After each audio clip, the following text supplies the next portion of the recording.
Joining me now on the phone, Colorado's Governor Jared Polis.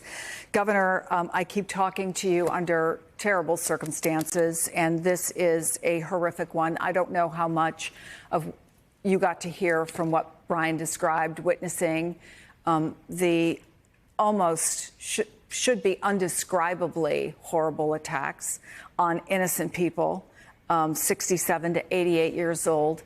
Tell us right now what your message is to Americans and to your constituents in Colorado.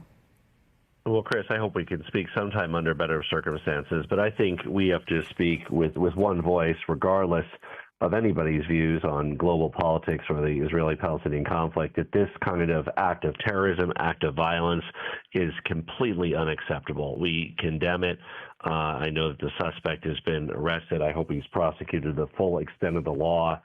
This is a hateful act, and there's no place for this. And I think there's, the only other appropriate thing to say is obviously we hope that those who were attacked recover. And I know that some are facing difficult situations with their burns. So it's a difficult time. And I want people to know this is a main thoroughfare in Boulder, Colorado. This is, there would have been hundreds, if not thousands of people that would have been in the area on a nice, beautiful afternoon on a spring Saturday. So again, my thoughts go out to the families directly affected, but also to the Jewish community at large.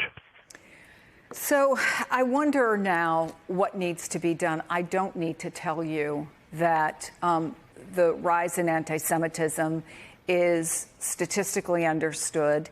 It is understood in the statements of Jewish leaders tonight who have said that the community is feeling incredibly vulnerable and they're worried about what seems to be increasingly normalized anti-Semitism.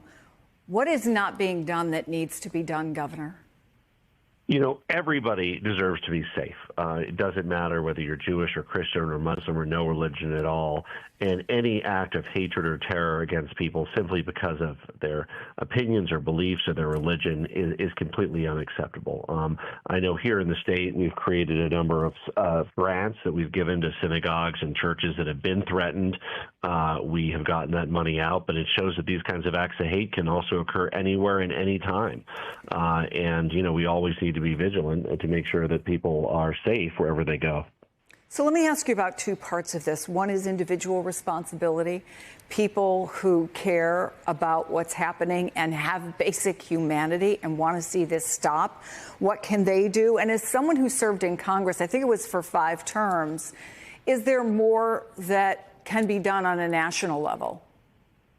Well, first of all, I think if you do see people in your neighborhood, in your area that are showing, post pictures of the hostages, that are talking about the plight of those who might never return and those who have passed, certainly, no matter your political opinions, I think it's fair to say to them, look, we value your voice here. Your voice is important, and we want to keep you safe. And I think that, it's important for the community to show that there are many bystanders in this event, and I don't think we know the full roles everybody played yet, but some of the reports indicate they played a constructive role in helping to keep people safe.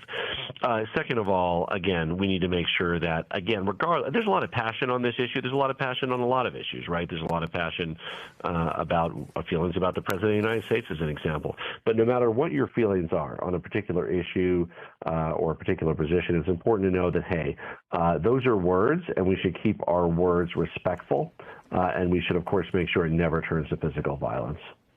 We've had a conversation earlier about the difficulties that, frankly, local police face. There are people all across this country who want to do what they are constitutionally allowed to do. What these folks did, they belong to an organization that is peaceful, that wants to promote peace, and yet many local police departments are overtaxed. Do you believe that there needs to be a large reassessment on a state level, on a local level, on a national level of protections for people who want to have an opportunity to do what was done today and found themselves victims? Well, look, absolutely. The right to protest, the right to free speech, that's a cherished right. And no matter what the cause is, pro-choice, pro-life, pro-Israel, anti-Israel, you have the right to do that peacefully, to have your voice heard, to not have to live in terror just because of your own viewpoints. And this kind of event that happened today is really a strike against that very American principle. We should be proud of what we believe in, proud of our free speech. And I think we need to redouble our efforts to make sure that those that are peacefully expressing their viewpoints, and again, even if they're viewpoints that you disagree with, if you see people doing that, go up to them and say, I disagree with you, but I respect your right to do that. And I think it's important that we make sure we have that top of mind. Governor Jared Polis, on a difficult night in Colorado and around this country, thank you for taking the time to talk to us.